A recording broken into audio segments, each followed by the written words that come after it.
Përshëndetje, ja ku jemi në tutorialin e dytë të HTML-s. Në tutorialin e parë ishte thjesht një shembull në PowerPoint, dhe në këtë tutorial neve do të flasim për headings, i cili etiketa e tij është që etiketa na ka h1 për hapje dhe /h1 për mbyllje, dhe variant nga h1 deri tek h6.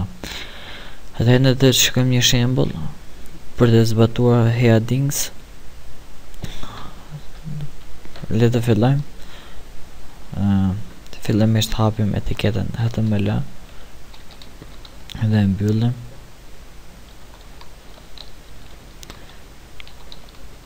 Nuk është problem, edhe nëse nuk e hapim dhe shkojmë direkt te heading, nuk është problem.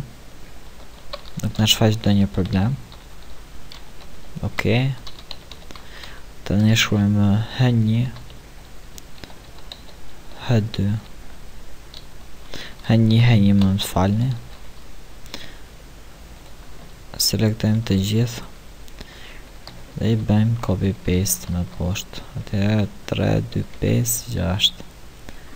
Okej, tani i ndryshojmë këta.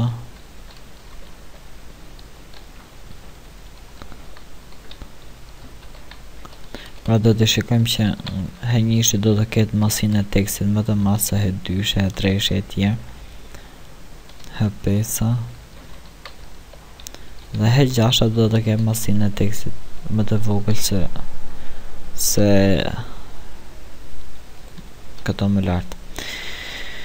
Okej, fillimisht le të shkruajmë një tekst, mirë se vini tek thenewtirana.com. I bëjmë copy këtij teksti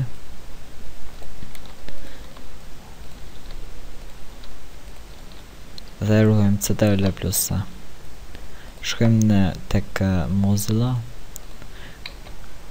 Ja, pra shikojmë h1, h2, h3, h4, h5, h6.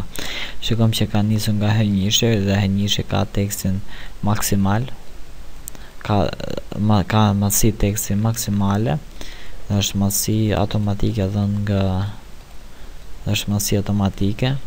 ndërsa h6 edhe kjo ka masi automatike, por është më e vogla.